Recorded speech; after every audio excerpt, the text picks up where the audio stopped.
Então, boa noite a todos aqui, boa noite especialmente para o professor Courtney. Hoje o encontro é um pouco diferente, o Courtney vai responder todas as perguntas aqui, de todos nós, como ele já adiantou também, não vai ter slide, mas apresentando um pouco sobre quem é o Courtney. Então, ele tem bacharel em Ciências Econômicas pela Universidade Estadual de Santa Cruz, além de um MBA em Marketing pela ESPM, tem cursos de especialização pela Sample e pela Blitz Trading Consulting e foi PhD Student na Caesar School. Além disso, Courtney é Head de Digital Assets no Bradesco. E é isso, professor, a palavra é sua. Quando quiser começar, pode tocar aí. Em resumo, eu sou velho, tá, gente? Basicamente é isso. Como diz a música do Raul Seixas, que vocês não devem conhecer, eu nasci há 10 mil anos atrás. Bom, na prática, eu estou num setor extremamente regulado e num outro setor que, apesar de ainda não estar sendo muito fortemente regulado, a gente está debatendo a regulação desde 2015. Né? Se vão quase 11 anos quando o deputado Áureo fez o primeiro projeto de lei relacionado à cripto. Então, as pessoas me conhecem mais pelo Rádio Fora Café, que é uma comunidade de interessados em cripto desde 2016, e cujo grupo mais movimentado, obviamente, é o grupo jurídico. É um grupo que tem hoje quase 400 pessoas. Eu juro que eu não sabia qual era a diferença entre uma coisa e outra, mas temos um ministro do STJ, né? Ele, quando eu o conheci, eu cumprimentei como sendo colega da doutora Carmen Lúcia, passei uma das maiores vergonhas da minha vida, mas eu fã. Vantagem de quem não é advogado, né? Pode fazer baianada, porque eu sou baiano mesmo, sem fazer muita cara feia. O mercado financeiro, ele é muito engraçado, porque uma parte dele só faz o que está na lei, literalmente, e outra parte só faz o que não está na lei. Não dizendo que é ilegal, mas se não está na lei dizendo que é ilegal, quer dizer que não é proibido. Né? Do lado de que faz o que não está escrito na lei como proibido, a gente encontra o que a gente chama, na linguagem financeira, de tomadores de risco. Talvez o mais conhecido aqui no Brasil seja o Banco BTG Pactual. E do lado dos que só fazem o que está devidamente escrito na lei, temos os bancos conservadores, dos quais eu faço parte de um, né, atualmente. Eu sou cliente do Bradesco desde 86, já tinha feito vários projetos antes, e me juntei à casa agora em janeiro, justamente para montar a área de Digital Assets. E por que eles resolveram tomar coragem de fazer isso agora? Porque, finalmente, o Banco Central, em dezembro, publicou aí um pacote de ideações de medidas que, muito provavelmente, vão estar disponíveis a todos nós entre agora, outubro e final de ano, dependendo do que venha, né, de novos acordos. Para o mundo do direito, tem debates, eu diria, pragmáticos, o que fazer com posse, impostos, questões mais exóticas como dação em pagamento, questões mais exóticas ainda como herança, mas tem a parte, eu diria assim, mais profunda e filosófica, que até hoje a gente debate que não tem solução. Então, não existe um criptoativo, existe a contabilização de alguma coisa que a gente chama de criptoativo. Né? Então, tem alguns filósofos aí do direito que dizem que ninguém nunca jamais terá um criptoativo, mas em algumas condições muito perfeitas confessará ser dono dos meios de acesso aos criptoativos. Né?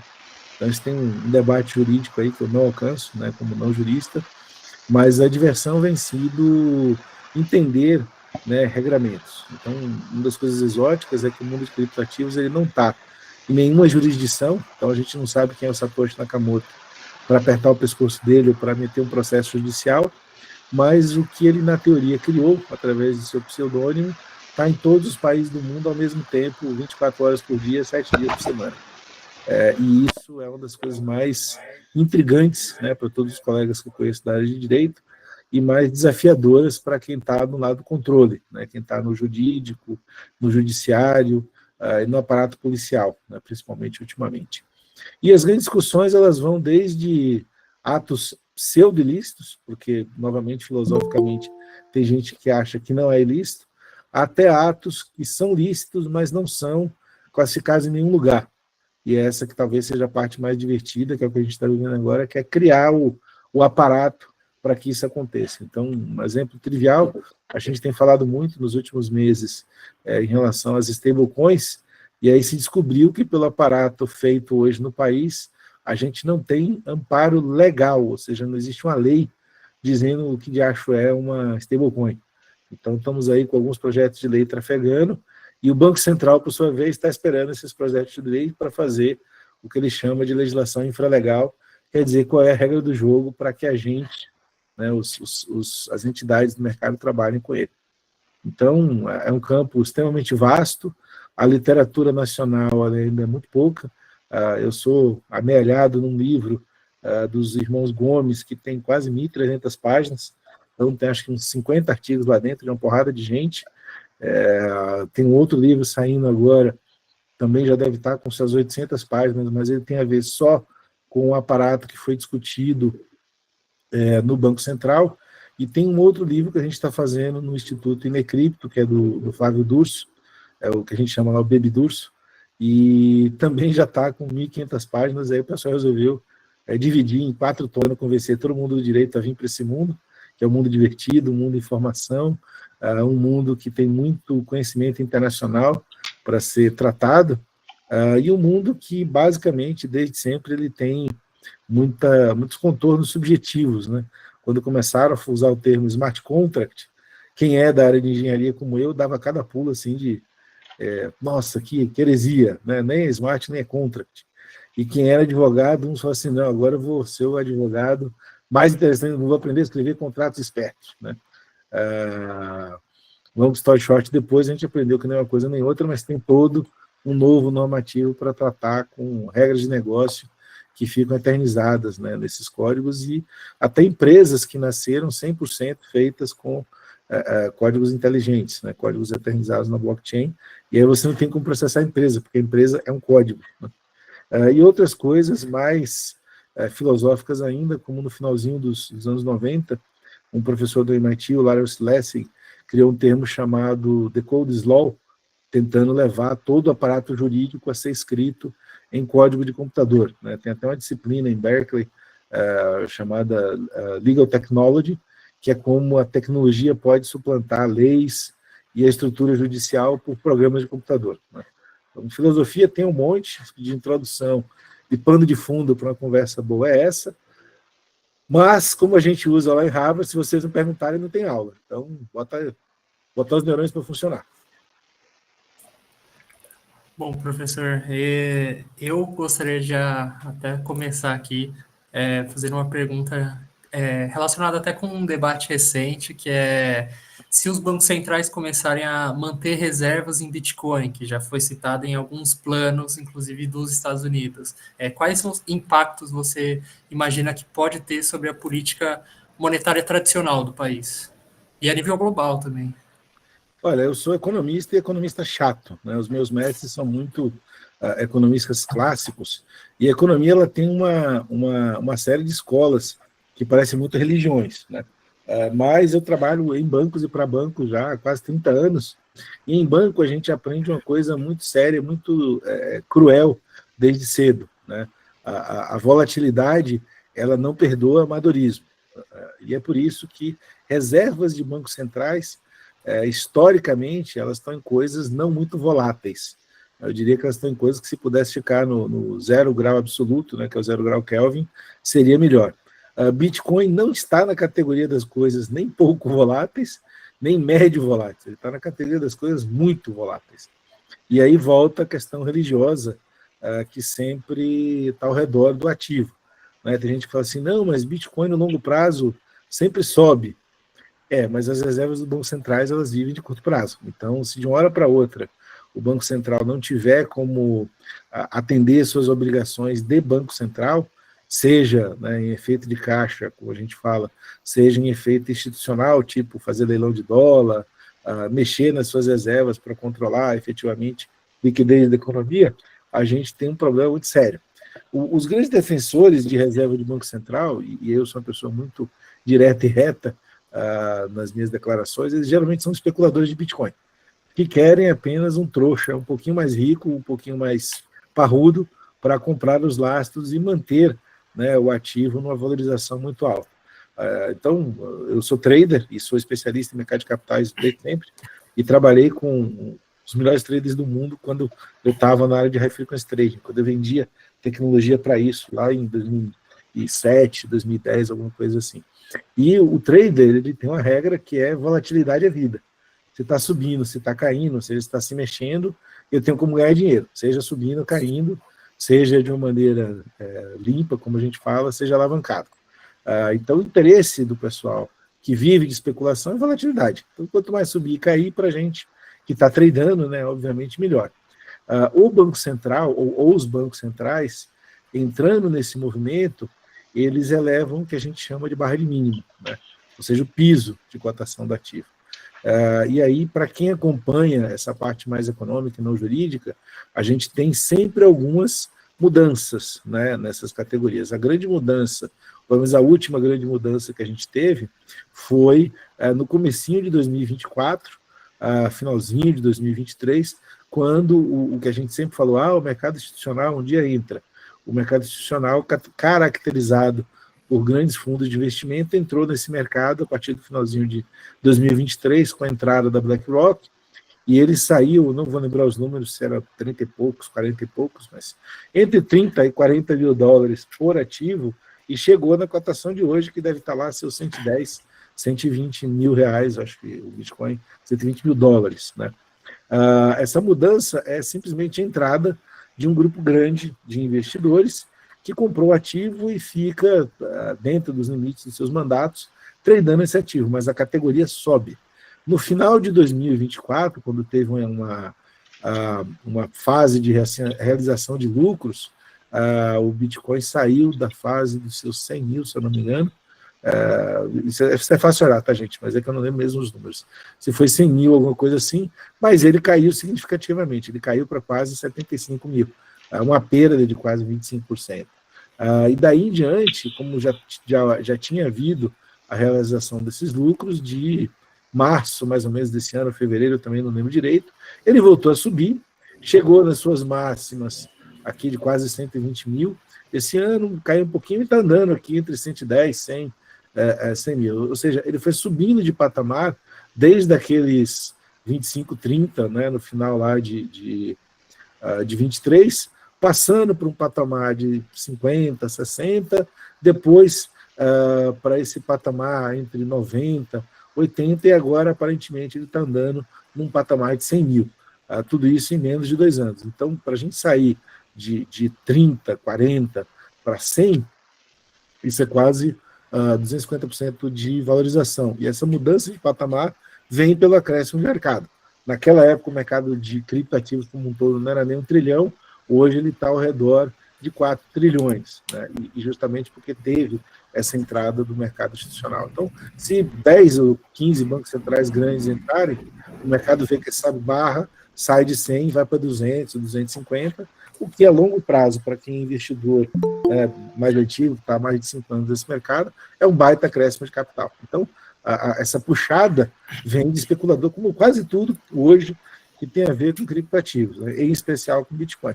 Os movimentos são sempre empurrados por especuladores. O que está acontecendo no lado não ortodoxo da equação é que os Estados Unidos têm um presidente, tem gente que gosta, tem gente que não gosta, mas o fato é que tem um presidente que, pela primeira vez, desse lado do universo, ele tem um lado presidencial e um lado literalmente empresarial. Ele tem empresas, né, que fazem lucro com criptoativos, sendo que o primeiro ato deles, antes de tomar posse, foi emitir a própria moeda, né, porque ele teria licença poética ou isenção criminal para fazer isso. Então, não é nada escondido de ninguém que a família Trump hoje opera criptoativos de uma maneira, eu diria, bastante alavancada, em plena luz do dia, como a gente fala aqui na Faria Lima, né? E isso também tem a ver com um outro direcionamento, e aí não tem nada a ver com política, mas pensamento e ideologia econômica libertária que hoje voga nos Estados Unidos. Então, para o americano libertário, quanto menos governo, quanto menos regra, melhor, e o mercado que se ajuste, assim como na floresta, leão, gazela e zebra se ajustam no equilíbrio de natureza. E aí, essa, digamos assim, intenção de laissez-faire, ela levou o próprio governo a falar, olha, não queremos CBDC, não queremos um controle estatal, não queremos uma moeda estatal, ou não queremos uma moeda eletronizada nos moldes do que seria uma CBDC, deixa os bancos fazerem isso, deixa as empresas fazerem suas próprias stablecoins. E aí, nesse contexto, também se especula que lá você possa ter o Bitcoin como um lastro de reserva. Só que nos Estados Unidos as coisas são um pouquinho mais complicadas e bem mais distribuídas, e mesmo que o governo federal não tenha essa reserva, ainda é possível que alguns estados tenham essa reserva. Então, tem estados tipicamente pró-cripto, tipo Wyoming, acho que é o mais famoso dos americanos, e estados tipicamente libertários, né? Tipicamente Delaware, que fica ali perto entre a Filadélfia e Nova York, são estados também reconhecidamente libertários. E isso nos traz de volta à equação anterior. O Bitcoin ele é uma pirâmide, no bom sentido da história, onde os primeiros investidores que não desistiram, né, do sonho nem do plano, são absolutamente bilionários e hoje tem um poder de lobby fantástico. Então, se você é uma pessoa que tem 1.000, 2.000 bitcoins, você já é um lobista razoavelmente poderoso. E nos Estados Unidos, você, para ser político, precisa ser rico. Ao contrário daqui, que o pessoal vira político para ficar rico. Né? Lá não, lá você já tem que ser para gastar uma boa grana com campanha. E isso volta à história do lobby. O criptolobby hoje é extremamente poderoso nos Estados Unidos, não só o criptolobby, como o Big Tech Lobby. E esse é o zeitgeist da administração atual. Perfeito, professor. Acho que foi muito claro aqui a explicação. Só pedir para o pessoal, caso venham surgindo dúvidas, levantar a mão aqui no Meet mesmo. Eu aproveito também para fazer uma outra pergunta, né? Porque você falou um pouco já do movimento que aconteceria se bancos centrais começassem a, digamos assim, chancelar isso cada vez mais. Você trouxe também o exemplo da BlackRock, que ela fez esse movimento, mas quais seriam as vantagens competitivas para um banco que adota Bitcoin mais cedo em relação a outros bancos, fintechs, big techs, que já exploram o setor de pagamento? Hoje depende muito da regulamentação, né? Então, nós temos sempre assimetrias regulatórias, e isso, especialmente para os bancos que a gente chama de Tier 1, isso determina o jogo. Hoje, no Brasil, tem um negócio de intermediação financeira de Bitcoin no varejo, dá prejuízo, porque todos nós brigamos contra um concorrente que, além de ser uma das melhores empresas do mundo, né, no que faz, ela não opera no Brasil. Isso, primeira grande reflexão, é que a gente joga jogos diferentes, né? Eu costumo dizer que bancos nacionais e corretoras nacionais estão correndo Stock Car de Fusca, né? E corretoras internacionais como a Binance estão correndo Fórmula 1 com o carro lá da McLaren, que hoje é o melhor carro da atual temporada. As meninas me desculpem, mas meninos têm muitas metáforas com carros, motores e outras coisas que quebram. Isso porque, um exemplo trivial, a gente não pode ofertar derivativo numa corretora cripto. A Binance, na falta de um, tem 18 derivativos diferentes para cada tipo de ativo que ela lista. Ela, inclusive, faz as transações que a gente chama de pares, que não é uma transação, você pode ter um par Bitcoin USDT, que você escolhe para que lado está o saldo, e ela te paga aquele saldo. Você não trada, efetivamente, a moeda uma contra a outra, o que para a nossa Receita Federal isso é evasão de divisa. Então, a gente não pode ofertar um produto desse aqui no Brasil. A segunda parte é o banco ter Bitcoin no seu balanço. Como eu disse, é um ativo de altíssima volatilidade, tem vários outros ativos com a mesma característica, e a gente sabe de alguns bancos aqui no Brasil que já tradearam Bitcoin nas suas posições. Num ano de grande crescimento, é um negócio alavancado, né? Tem bancos que declaradamente já tiveram um lucro com bastante zero à direita, e ao mesmo tempo, se você não souber lidar com esse tipo de ativo, ou cometer algum erro, você pode quebrar o banco, né? As pessoas perdem de perspectiva que um banco gigante com alguns trilhões de reais em seus balanços, né, não necessariamente ele tem alguns trilhões de reais no seu patrimônio. E quebrar um banco é um número muito pequeno do seu patrimônio, porque a gente roda alavancado o tempo todo, e tirar um pedacinho pequeno do patrimônio efetivo do banco quase que inexoravelmente leva ao seu desequilíbrio de contas, né? Se você não tiver um parceiro muito bom que te empreste isso a curto prazo, você pode quebrar um dia, dois depois. Isso, inclusive, é o que já aconteceu aqui no Brasil, com instituições, né, no passado, hoje muito menos, porque o Bacen controla isso com mão de ferro, basicamente diariamente, né, de maneira online, mas ainda é possível acontecer. A terceira parte é que hoje, se eu tiver instrumentos que são relacionados aos ativos, não necessariamente tendo o ativo em si nos seus balanços, já é um negócio bastante interessante. O Brasil hoje é um mercado e eu sempre falo dos números oficiais, né, que são os números da Receita, de 500 bilhões de reais no ano passado de cripto, para mais ou menos 800, 900 bilhões esse ano, que são as previsões do Datacurt. Né? E você tem um business que trade ETFs da B3, ou montar um fundo que tenha exposição cripto, principalmente um fundo ativo, que possa carregar criptativos e outros, tem uma demanda razoavelmente grande no mercado, e, obviamente, o mercado nacional e internacional, principalmente as corretoras, eles especulam no instrumento que a gente tem na B3, que é o futuro de Bitcoin. É um futuro que serve para você fazer hedging em operações de trading, e esse sim é um instrumento que já está na casa dos trilhões movimentados esse ano.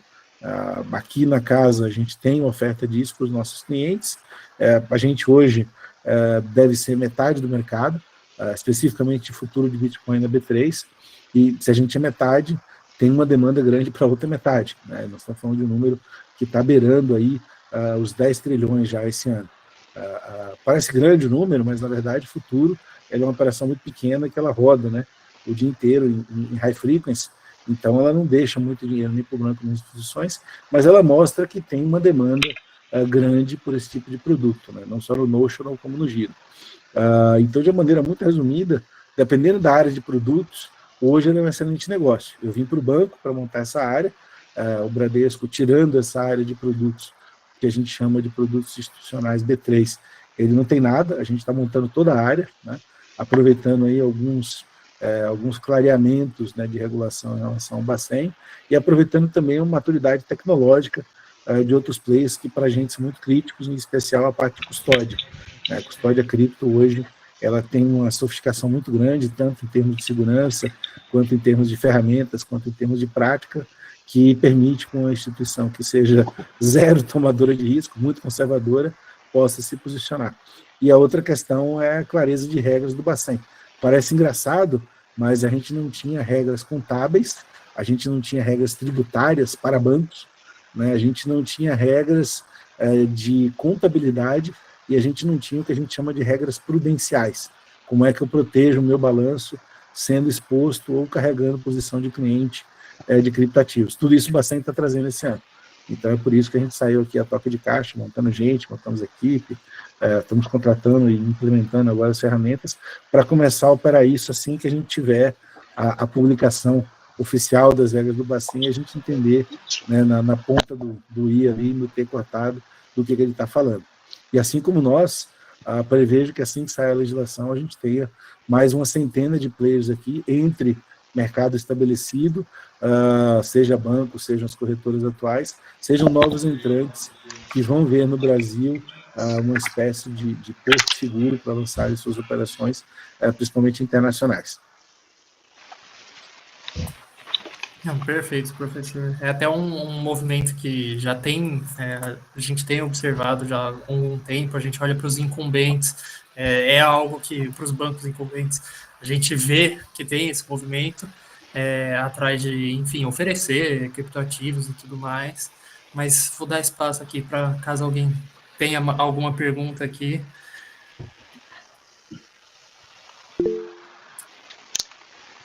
Professor, eu tenho uma dúvida relacionada a um pouco com o que o senhor falou no início da aula, que basicamente há aqueles ambientes que são bem regulados e aqueles que não são regulados, mas não significa que são ilícitos.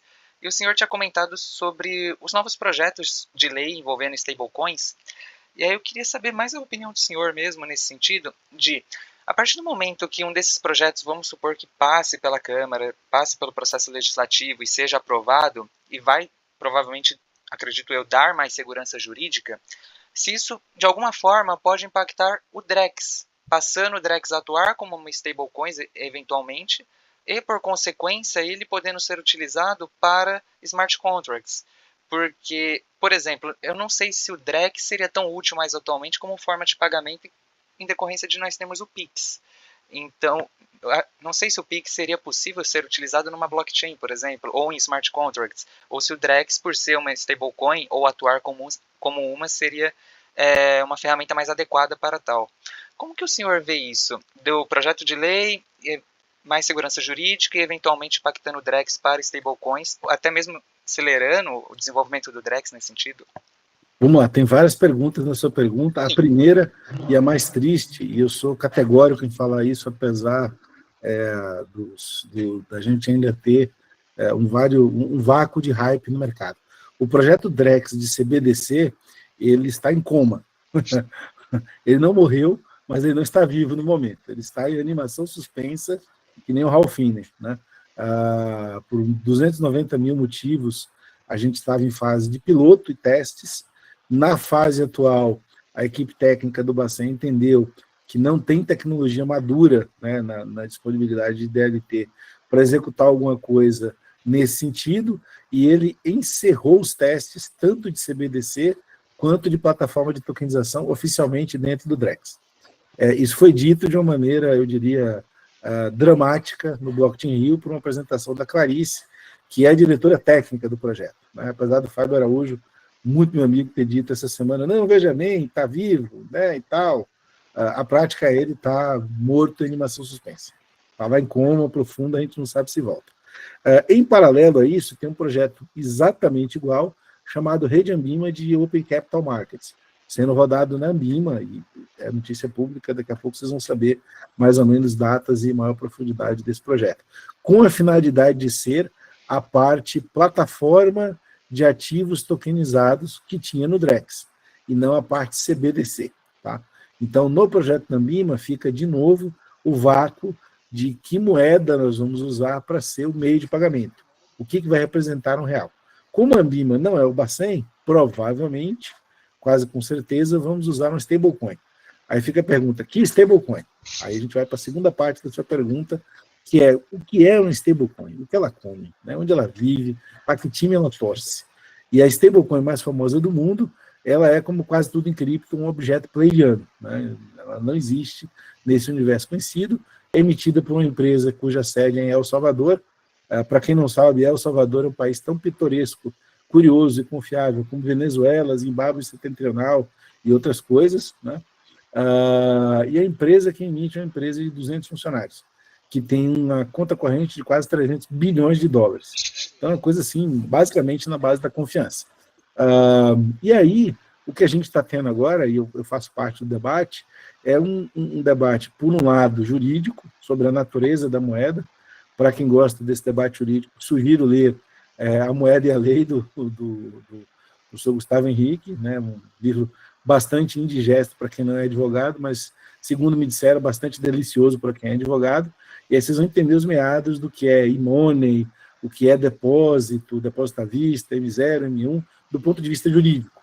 É esse debate que está acontecendo do ponto de vista das stablecoins. E aí tem mais dois debates, um de soberania nacional e um de soberania transfronteiriça. Primeiro, eu vou permitir que um banco que tem alguns trilhões de dólares no balanço emita stablecoin real? Essa é a pergunta, né? Mesmo sem ele ter base aqui no Brasil. E a segunda eu vou permitir que um banco brasileiro emita um stablecoin em dólar? Também uma pergunta indigesta do ponto de vista do Banco Central. Legalmente, eu acho que as duas perguntas são fáceis de serem respondidas. E esse é o debate que a gente está nesse momento. A terceira pergunta, que é mais sutil, quando eu falo que tem coisas que não são juridicamente ou na lei definidas, hoje o Banco Safra veiculou no mercado que ele lançou um stablecoin.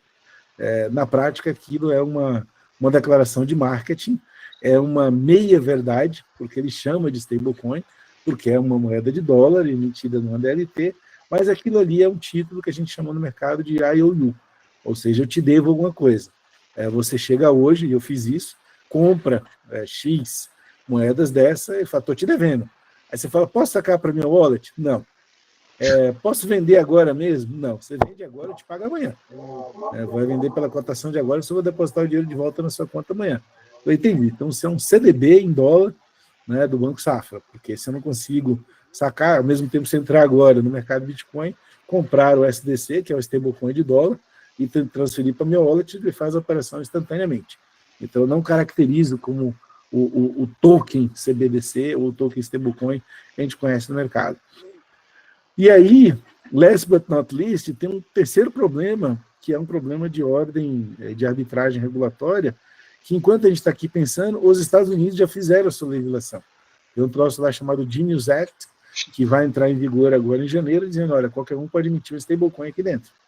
E se a gente não fizer a mesma coisa no mesmo prazo, a gente vai ter uma invasão de gente que vai emitir stablecoin reais lá fora, ou aqui perto, tipo no Uruguai, e a gente vai ter uma evasão de pessoas emitindo stablecoin em dólar para dar conta em dólar para brasileiro, né? Essas duas coisas já estão no radar do Ministério da Fazenda, que aqui tem quem está mais preocupado com a dolarização da economia, com juros a 15% de Selic, então vocês devem imaginar. E com o próprio Banco Central, que está sim preocupado com as reservas dele, de ver essas reservas desaparecerem e virarem contas dolarizadas fora do controle do Banco Central. Esse é o grande problema. E aí tem uma pergunta não feita, que é o que diabo nós estamos debatendo stablecoin? Stablecoin, no sentido castiço, na atual estrutura global do mundo, é um instrumento geopolítico de dominação. Ponto. É tão simples quanto isso. Então, para todos os efeitos práticos, né, para quem não é economista, o lastro mais confiável do mundo é um título público americano. E aí, se você fala, poxa, mas eu não consigo comprar isso, é exatamente o que a Tether faz. A Tether pega dinheiro. Como é que eu compro o stablecoin? Eu mando $1 para o cara. Eu mando $1 e recebo um token. O que eu faço com esse token é problema meu. Só que depósitos à vista, eles costumam ser remunerados. Se eu deixo R$1 dormir no banco, o banco vai me remunerar por esse real. Nas empresas de stablecoin, não. E aí, se eu tenho um caixa de dólar, qual é o meu primeiro grande emprestador? O governo. Então, os dois efeitos são, primeiro, dolarizar todas as economias do mundo usando stablecoin, e segundo, ter uma dívida americana mais infinita do que ela é hoje, porque eu vou ter um monte de gente tomando dívida americana de maneira indireta. Se eu vou na Tether e compro um dólar virtual, e a Tether, para dar lastro a esse dólar, vai lá e compra um título do Tesouro Americano, o governo americano vai continuar imprimindo dólar infinitamente, porque ele tem gente para tomar a dívida dele, né? E essa é a grande discussão, e essa é a grande motivação de por que os Estados Unidos estão desenfreadamente estimulando stablecoins. É uma dolarização global através de um meio. Eu não sou eu estou aqui, eu só permiti. O cara que emitiu foi aquele cara lá, o tal da Tether, né? Não é o governo americano que está vendendo, não é nenhuma instituição americana, vejam bem, não é nenhum banco americano, para acusar os imperialistas e yankees de dominação e colonialismo e etc. Tem um movimento de livre mercado, compra quem quer. Perfeito, professor. Esclareceu bastante. Trouxe algumas dúvidas sobre... Eu nunca tinha parado para pensar, inclusive, nessa questão da stablecoin como dominação geopolítica. Eu achei um ponto muito interessante que o senhor trouxe, inclusive, porque, de fato, faz bastante sentido e de fato, a gente tem que concordar que o Brasil está um pouco atrasado nessa questão de regulamentação, né?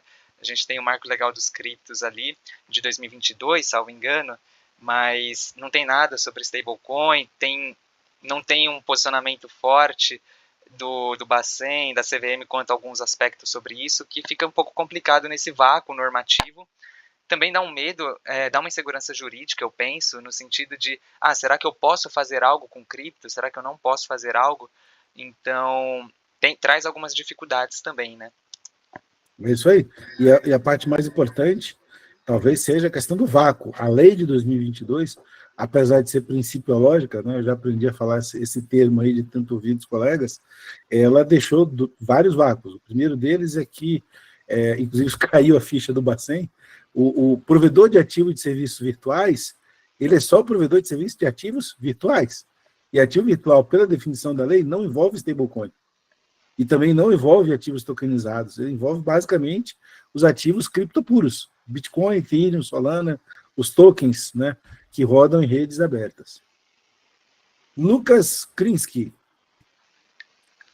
Boa noite. Boa noite. A minha dúvida é um pouco, até complementando a dúvida do Fábio, se o Drex virasse uma stablecoin oficial, ele chegaria a substituir as privadas ou ainda faria sentido usá-las, em alguns casos? Isso tem a ver com o lado econômico que você defende, né? Existe uma teoria, que é também conhecida como magia negra, na economia, chamada economia monetária, que é a que trata de meios monetários, M1, qual a quantidade correta de moeda, se a moeda tem circular, se não tem, e principalmente sobre quais são as vantagens e desvantagens de você ter dinheiro privado, né? Essa teoria ela é filosófica, muito mais do que pragmática, e ela tem a ver com a própria história do dinheiro. Tem um historiador escocês chamado Neil Ferguson, ele escreveu um livro interessante que eu recomendo para todo mundo, chamado A Ascensão do Dinheiro, da figura do que é o dinheiro. E pouca gente lembra que o dinheiro nasceu privado. O dinheiro eram as moedas que eram cunhadas pelos imperadores e valia porque tinha a carinha do imperador na moeda, né? Até que o pessoal começou a raspar, diminuir peso e fazer algumas sacanagens, mas o dinheiro como papel é um instrumento chinês de 6 mil anos.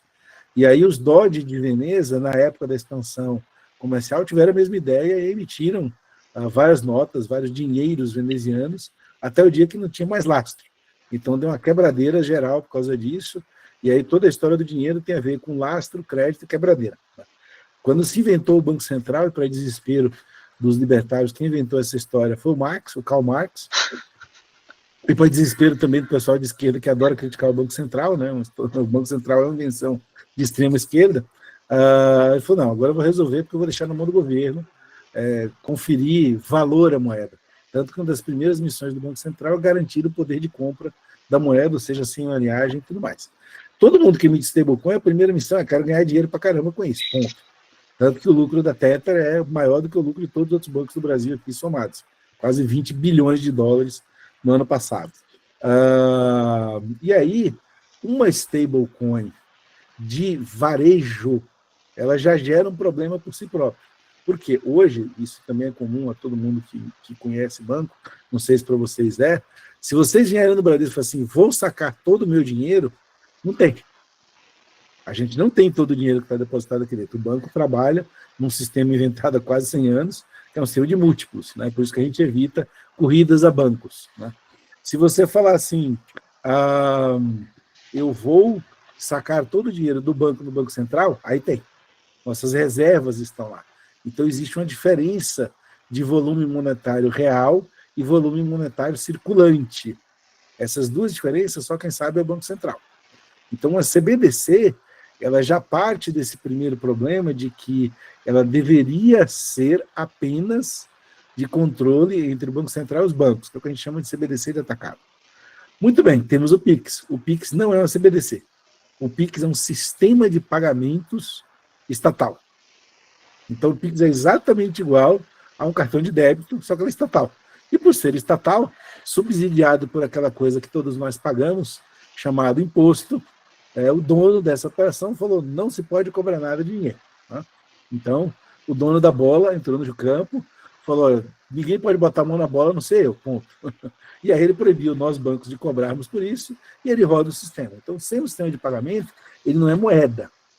Essa que é a história. Ele roda o famoso M1, né, que é o meio circulante, mas roda do real que a gente conhece dentro dos bancos.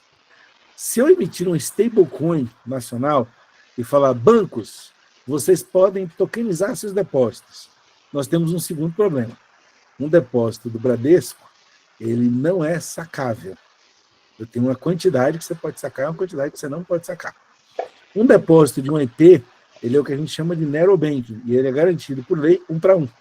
Então, se eu for hoje no Mercado Pago e quiser sacar todo o dinheiro que está lá dentro, na teoria, o Mercado Pago deveria ter em caixa todo esse dinheiro.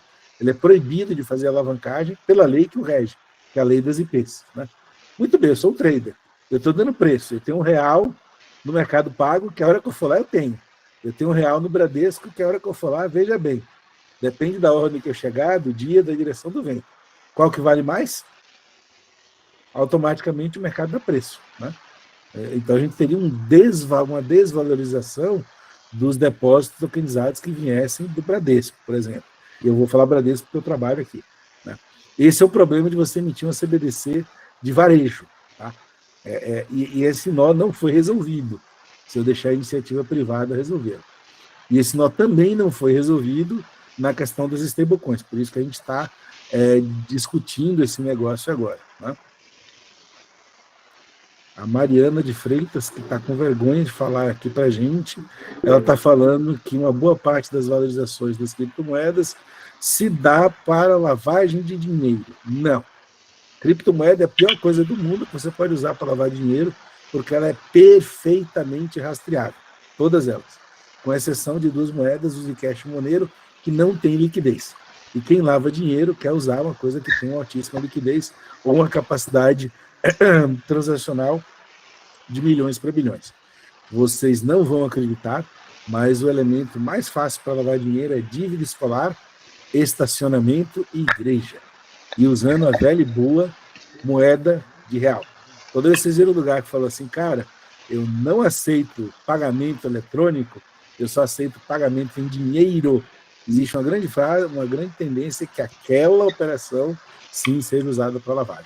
Porque uma das coisas que ainda não é rastreável é papel moeda. Ela foi feita para não ser rastreável.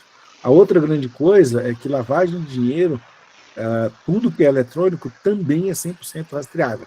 Então, entrou um depósito no banco, por menor que seja, eu consigo verificar e travar isso pelas suas origens e destinos. E aí a operação de lavagem, obviamente, fica restrita a papel moeda. Por isso que existe uma grande briga entre os libertários e o aparato policial. Os libertários falam, não queremos sistemas 100% eletrônicos, porque todo mundo leu 1984 antes de mais nada, mas isso acabaria com a privacidade. Se todos os sistemas de cidadania forem eletrônicos, o governo teria, obviamente, de acordo com o seu aparato legal, a capacidade de vigilância absoluta. Não estou dizendo que ele exerceria isso, mas ele teria a capacidade dele. Marcos T, que eu não estou conseguindo ver o resto do nome dele, está com a mão levantada. Marcos Tadeu. Boa noite a todos, boa noite, Courtney. Eu gostaria de fazer uma pergunta ao senhor, unificando o documento que nós tivemos de ler, né, que era basicamente o relatório, e nesse relatório eram mencionados os desafios técnicos que os bancos têm no respeitante à adesão aos criptoativos, né? Por exemplo, a segurança da custódia dos ativos digitais. Gostaria de perguntar ao senhor de que maneira, no seu entendimento, o uso da inteligência artificial poderia acelerar esse processo e, ao mesmo tempo, manter uma certa segurança. Hoje, desculpa, você acabou essa pergunta? Sim, sim. Então, eu tenho uma outra má notícia para você, né? Nem para tudo a inteligência artificial é a resposta, começando pelo fato de ainda não existir inteligência artificial, né? A minha outra praia, além de criptografia, eu costumo dizer que eu sou um estatístico metido a besta, então eu sou o famoso cientista de dados ou especialista em métodos de aprendizado de máquina. Então, para chegar na inteligência, tá bem longe. Mas a questão da custódia, a gente já resolveu, isso que eu estava falando desde o ano passado, com estruturas de custódia cripto bastante sofisticadas, que envolvem basicamente aparatos físicos para que a gente consiga controlar a posse e o acionamento das chaves para fazer as transferências nos blockchains. Então, de uma maneira muito simples, o grande problema é sempre tem que ter um ser humano para virar a tal da chavinha. A gente conseguiu chegar no nível de fracionamento e aleatoriedade, aonde eu vou ter alguns milhares de possuidores dessa chave, e por um mecanismo de aleatoriedade, eu posso escolher de 5 a 2.000 pessoas para acionar a chave ao mesmo tempo, tá? Usando um aparato eletrônico para conseguir fazer transferências de grande vulto. Tá? Por que isso? Porque quando você tem um ser humano e a chave de um cofre, para quem viu qualquer filme, é o cara entrar no banco, numa agência bancária, a gente já viu isso várias vezes, bota a arma na cabeça do gerente e fala, abra o cofre. Né? E aí os mais... não tem ninguém aqui, pelo que eu estou vendo, que tem a minha idade, mas em algum momento alguém entrou na agência bancária e tinha um aviso, não insista com o gerente, ele não tem a chave do cofre. Você entrava em agência que tinha isso, e aí vocês já devem ter visto isso pela idade de vocês, fulano de tal explodiu a parede do banco e arrastou o cofre na cidade de São José do Passa Quatro. Essas cenas assim de literalmente roubar o cofre, fazendo explosivo na parede, foi muito comum nos últimos anos. Né? Até o momento que a gente falou assim, cara, não tem mais dinheiro na agência.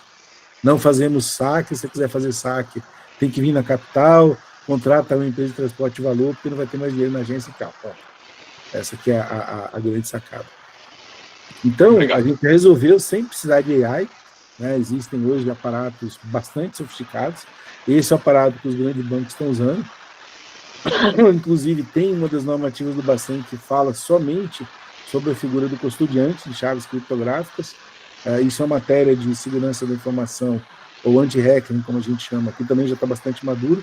E o que aconteceu no ano passado é que a gente conseguiu chegar em tecnologias de criptografia que já são quantum proof. Ou seja, se os computadores quânticos que a gente está esperando chegarem aí de 3, 4 mil qubits, a gente já tem mecanismos de criptografia que sobreviveriam a essa força bruta computacional, né? O que me tirou o doutorado, e lá vou eu começar de novo. Minha tese de doutorado era criptografia quantum proof para moedas de Banco Central. Alguém publicou algumas coisas antes e eu comecei tudo do zero. Daniel Megias, desculpa. O senhor enxerga algum criptoativo funcionando como uma moeda de fato? Eu pergunto isso porque as experiências de moeda oficial, principalmente com Bitcoin, elas talvez possa dizer que fracassaram, mas República Centro-Africana e El Salvador mais por uma questão de infraestrutura. Mas o senhor, pela volatilidade, enxerga alguma funcionando no futuro de fato como uma moeda? Qualquer stablecoin poderia ter função de moeda, tá? A grande questão, e os puristas de cripto me odeiam por causa disso, é que a gente ainda não tem uma padronização tecnológica. Então, por exemplo, o que é a internet hoje? A internet hoje é a mesma infraestrutura que há 30 anos atrás punha ou depunha o governo, porque eram as concessões de meios de telecomunicações. Então, uma TV Globo da vida não era TV por causa do aparato dela de Jacarepaguá. Ela era TV porque ela tinha a concessão exclusiva durante 300 mil anos da banda de transmissão da TV em todos os estados brasileiros. E aí as distribuidoras, quando descobriram que isso era um bom negócio, começaram a disputar a mesma concessão dos seus estados, dos seus municípios, e por aí vai. Então você tinha a TV Globo aqui e a retransmissora na Bahia, ou na minha cidade tinha uma TV X lá, que era a retransmissora, né? Que é um modelo muito parecido com o modelo americano. A internet acabou com isso. Então o Cazé hoje, que é meu amigo, ele forçou a Globo a comprar a Cazé TV, porque ele era uma TV sem essa parte de rede.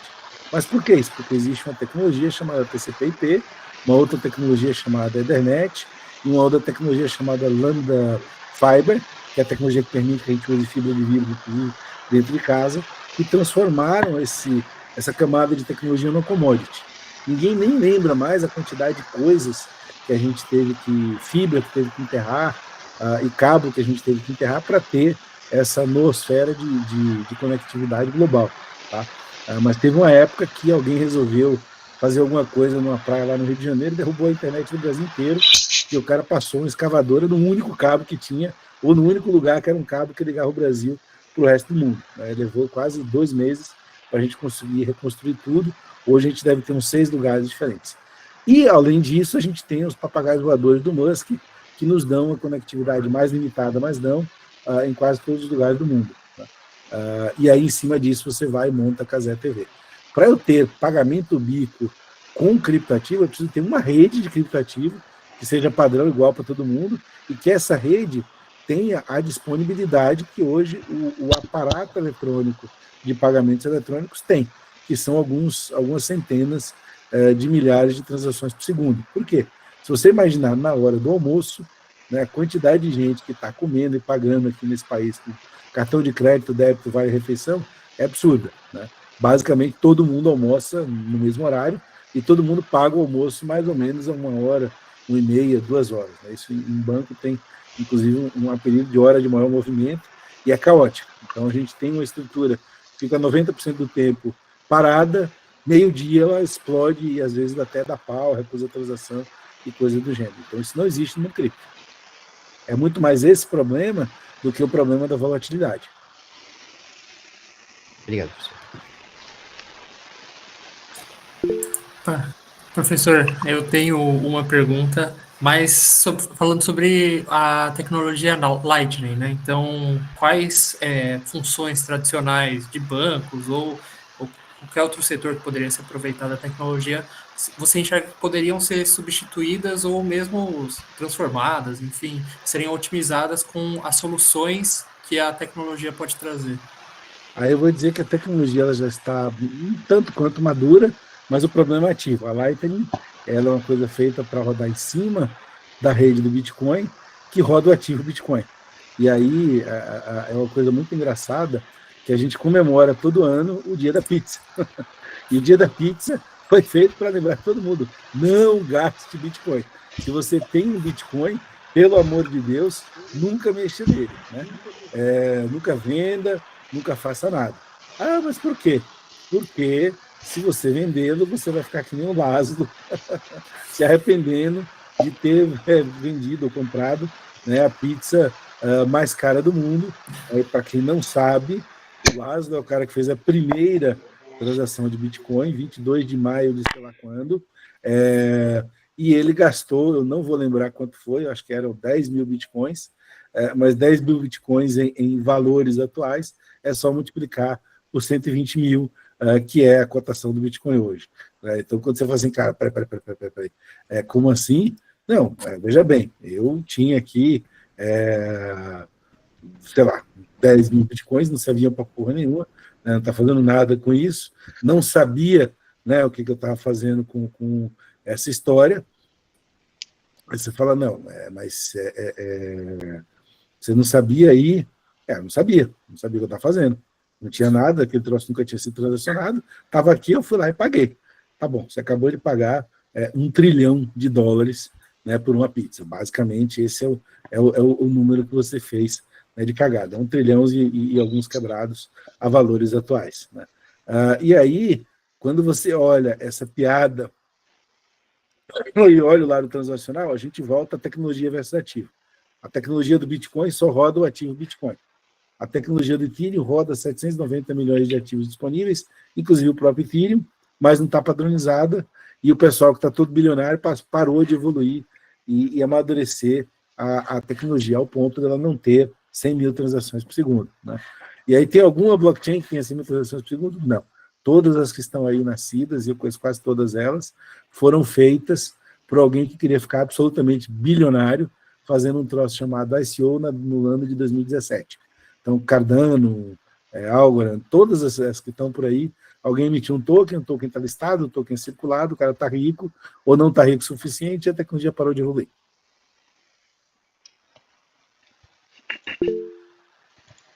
Professor, Fábio, uma dúvida relacionada um pouco mais voltada para a economia comportamental e investimentos. Porque, como o senhor acabou de falar, que, por exemplo, tem o Bitcoin, segure o Bitcoin. Só que, obviamente, agora, olhando o background do Bitcoin ao longo do tempo, a gente vê que subiu. Mas, por exemplo, teve algum período de crise ali, eu não me lembro quando, 2017, 2018, que caiu vertiginosamente o preço novamente. Como que é a cabeça do investidor, na opinião do senhor? Tem que ser diferente para investir em cripto, para conseguir segurar mais os vieses, de não deixá-los, por exemplo, o viés de perda? Quero vender, eu compro na alta, por exemplo, vou comprar agora Bitcoin, e aí começa a cair, perdi, sei lá, 15 mil em um mês, vou vender. Não, eu tenho que segurar. É muito diferente de uma ação, por exemplo, que não tem essas quedas drásticas, a maior parte delas. É diferente na visão do senhor, essa questão mental do investimento? veja bem, existe um animal no mundo chamado trader profissional. Para o trader profissional não tem diferença nenhuma. É tudo absolutamente racional, metrificado e, de preferência, sem interferência humana. Você bota um algoritmo cheio de conta e esse algoritmo tem uma coisa chamada gestão de risco. O que é gestão de risco? A sua tolerância à perda. Né? E aí você opera dentro da sua tolerância à perda. Então, eu aqui tenho alguns computadorzinhos Mac M4 rodando minha vida e eu não discuto com eles. É que nem eles mandam ele para um canto, eu vou, porque ele tem satélite fofoqueiro e eu só tenho a minha intuição que uma boa parte do tempo tá errada, né? Ou que nem vocês estão com a namorada, uma ela fala, pergunta onde a gente está, a gente fala, não, você fica meia hora ali perdido, porque devia ter ouvido o namorado e perguntado para onde a gente vai. Então, isso também é da característica humana. Basicamente, a ideia é você eliminar emoções do processo decisório. Um trader profissional ele é feito para não perder dinheiro. Como consequência, ele ganha dinheiro. Um trader amador ele é sedento por ganhar dinheiro. Como consequência, ele perde tudo. E aí sim tem a ver não com a economia comportamental, mas com o comportamento do investidor. Então, se vocês quiserem entender de vício, de jogo, de propaganda subliminar, é só olhar as teorias que têm a ver com cassino, com vício e com betting. Você leva isso para o trader, é igualzinho. E por quê? Porque se você não se apegar aos princípios lógicos, você vira literalmente uma bomba de dopamina. Você vira um animal completamente irracional, principalmente homens, né? E aí existe uma verdade não dita no mercado de que a maioria esmagadora dos Fairliners é homens e a maioria esmagadora dos melhores investidores do mundo são mulheres, porque a mulher é fria, né? Basicamente isso, em relação pelo menos a essas coisas, né?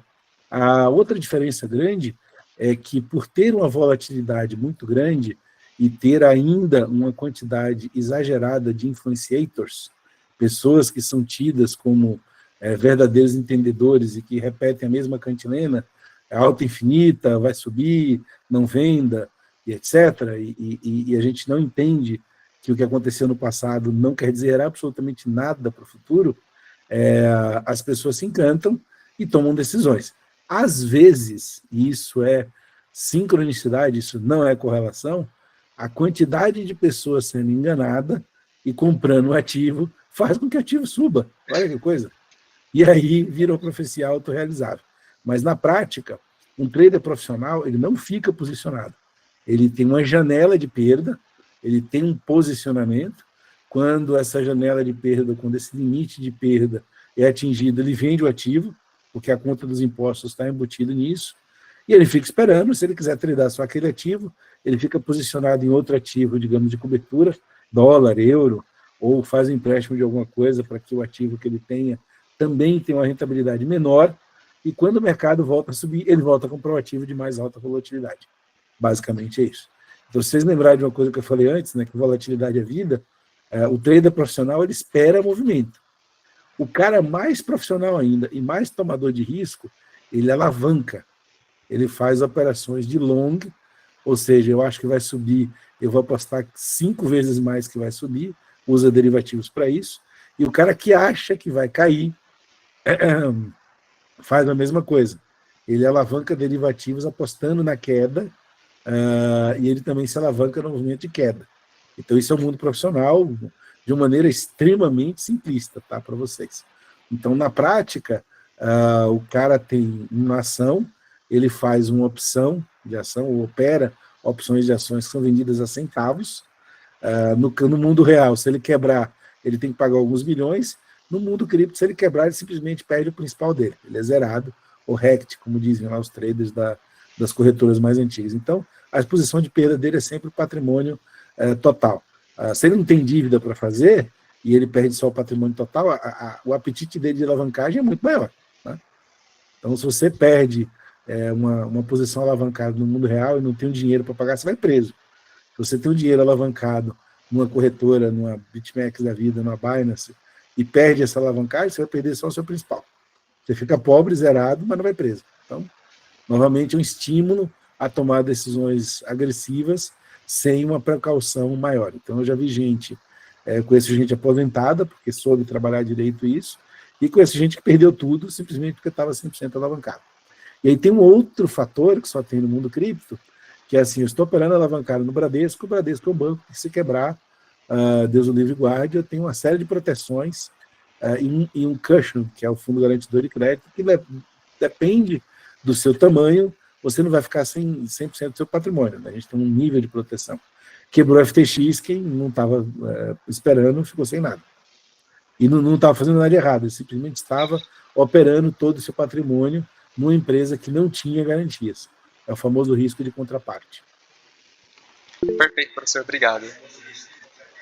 Colatruglio, Pastorelli, Antônio Augusto. Boa noite, professor. Boa noite, pessoal. Eu tenho uma dúvida em relação a esse ponto que o senhor comentou sobre a volatilidade.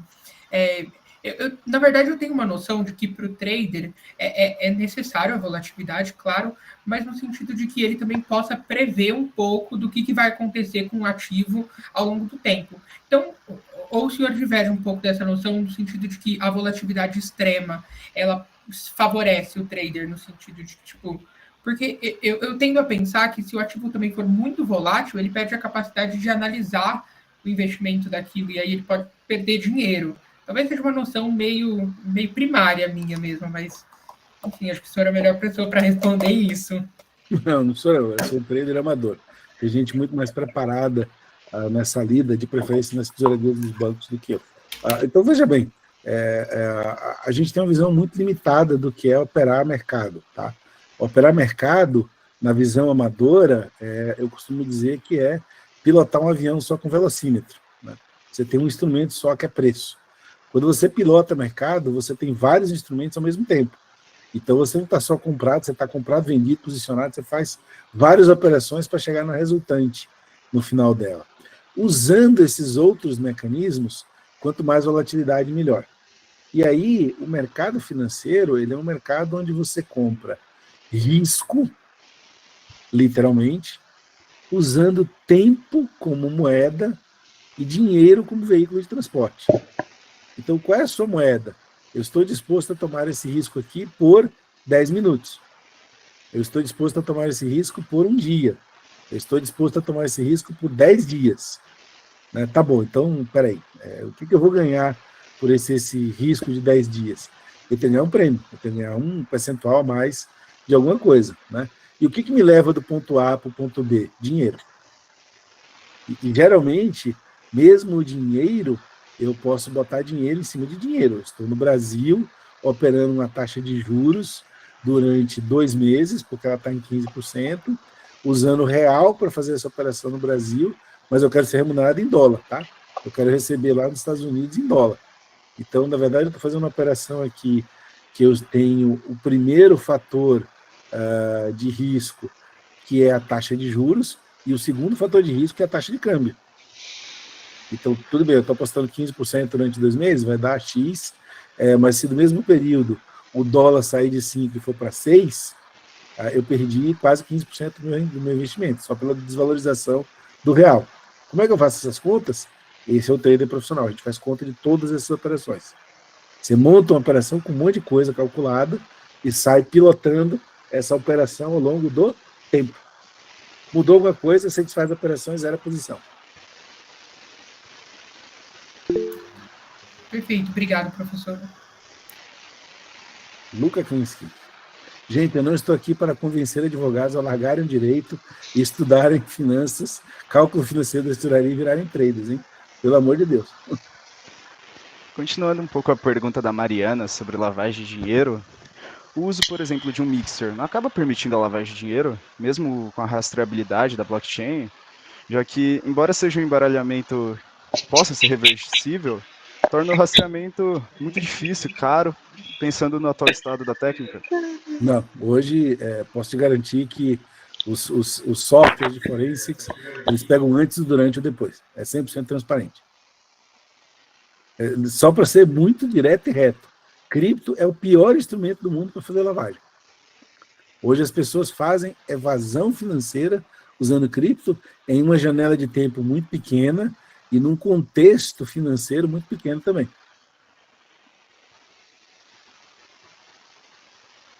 Guilherme Haas. Boa noite, professor. Eu queria mais uma opinião sua.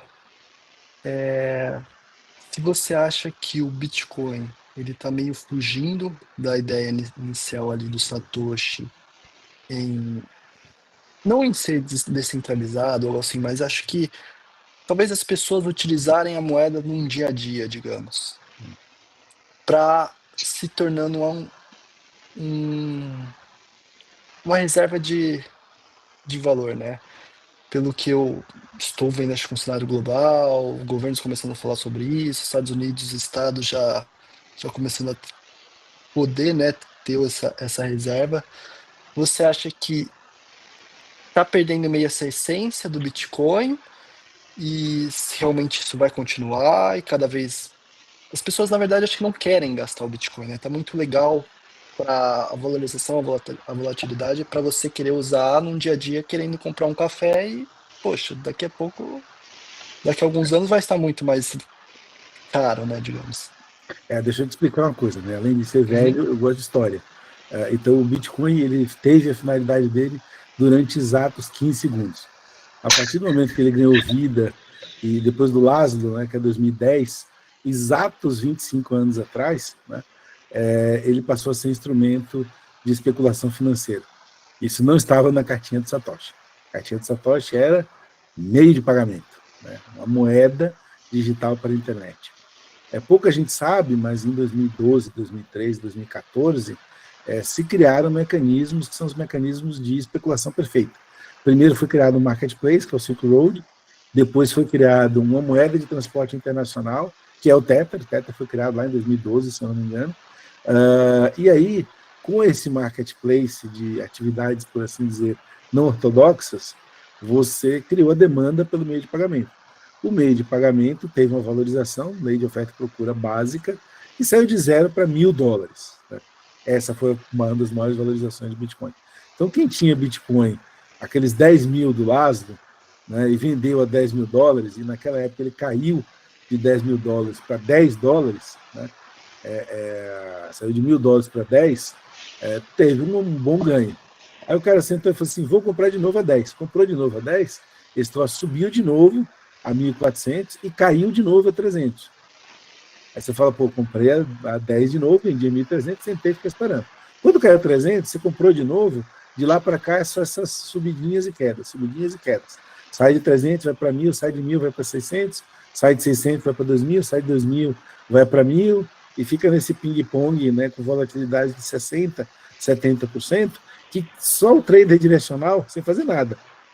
Vendia 1.000, comprei 300, vendia 300, comprei 300, vendia 2.000, etc. Você já multiplicou seu patrimônio por quase 14 mil vezes, 14.000% desde essa época de $300. O que significa, em termos absolutos, eu diria que se você tivesse começado com $100, hoje você teria algo próximo de $500 milhão, os 500 milhões. E aí, quando você olha para isso, ele não é o paper de Satoshi. Ele é um mecanismo especulativo. Como isso é um mecanismo de pirâmide, pelo próprio desenho monetário da coisa, onde você começou dando 50 bitcoins para mineração, e hoje eu nem lembro mais se está em 3,75 ou em alguma coisa, quem começou primeiro tem mais. Quem entendeu isso lá atrás e acreditou no mercado e ficou tradando, hoje são pessoas que estão rodando 80, 100 mil bitcoins. Num estoque de 21 milhões. Né?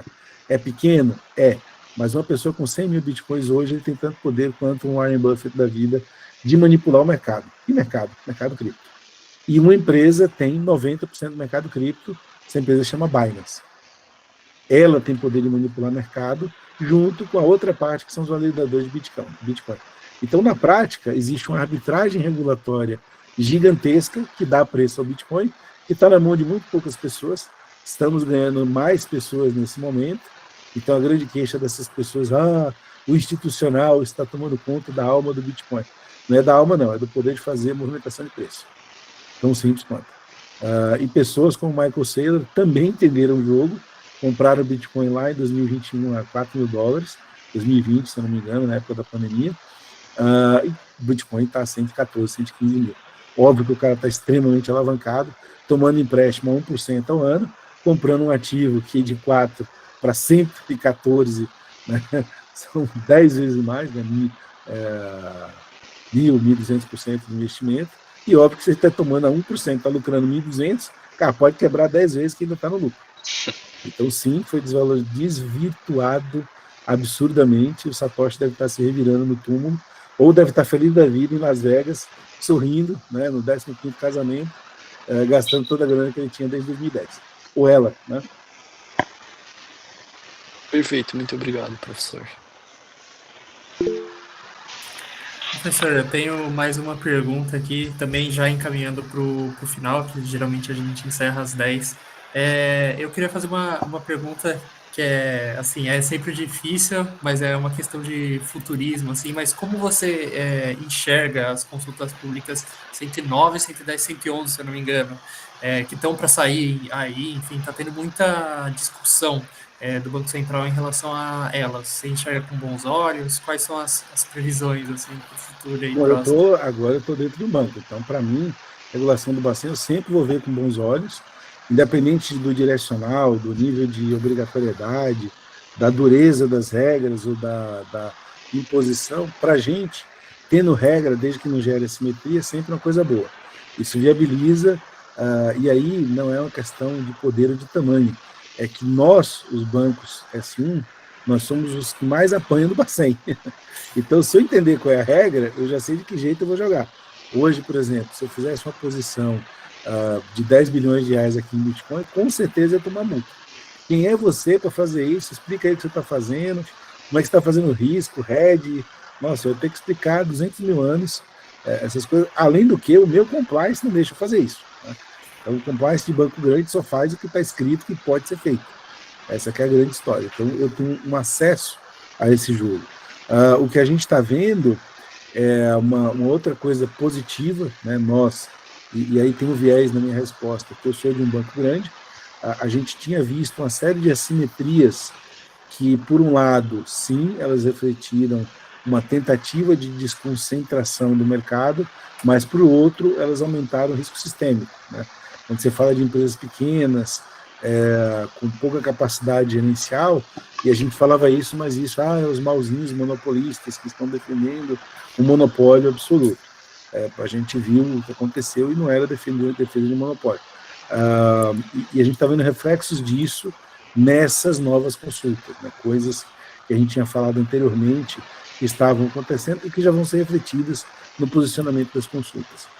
A única coisa incômoda é essa indefinição do quando. Né? Então, se ele falar, sai outubro, a gente vai ter tempo para se adaptar e etc. Mas a gente não tem a clareza dessa data, não tem uma confirmação muito forte. A outra coisa positiva é que, pelas consultas e pela quantidade absurda de reuniões que a gente teve com quem está escrevendo as regras, a gente entendeu mais ou menos como eles pensam, né? Os motivos, os objetivos, a intensidade dos controles e o direcionamento desses controles. Então, a gente já entendeu mais ou menos que nível de expectativa vem do regulador e para que lado a gente tem que se adaptar. Né? Uma das coisas que ainda é incômoda é a chamada de capital, ou seja, são capitais muito baixos para empresas que tendem a ter exposição em ativos que são facilmente transportáveis e que a gente está notando uma incompatibilidade. Você fala, olha, eu quero ser um intermediador de Bitcoin, uma corretora, sua chamada de capital é 5 milhões. Se eu, em um mês, fizer uma compra de mercado, seja não cobrar taxa, não fizer nada, e arrecadar, chutar uma quantidade aqui, 1.000 bitcoins, eu passo a ter, basicamente, alguns bilhões de bitcoins, e o meu capital é só de 5 milhões, é muito baixo. Então, a gente entende que a questão de ter trend, principalmente na questão de capital e principalmente na questão específica de ativos virtuais, está sendo subvalorizado. Já nos posicionamos disso em chamadas, mas a gente acha ainda que é pequeno. Por quê? É aquela velha história, estou aqui operando, fui hackeado. Vou responder com o meu capital é muito pequeno, o tamanho do hack é grande, isso é estímulo a você fazer um golpe de evasão, porque aí sim, apesar do Bitcoin ser horrível para fazer lavagem, ele é muito bom para você fugir de um lugar para outro, levando uma quantidade muito grande de capital. E a gente já viu esse jogo acontecer várias vezes em vários lugares do mundo. Perfeito, professor. Acho que, não sei se alguém mais tem alguma pergunta, mas a princípio acho que a gente já pode encerrar aqui. Eu queria agradecer em nome do grupo, não só da diretoria, mas de todos os membros, o tempo que você destinou aqui para conversar com a gente. Agradecer também ao nome do professor Rui, que orienta o grupo desde o início e dá um maior apoio para a gente aqui. Então, muito obrigado, Kirchner.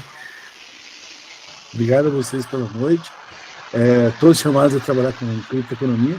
Como eu falei, mercado novo começando.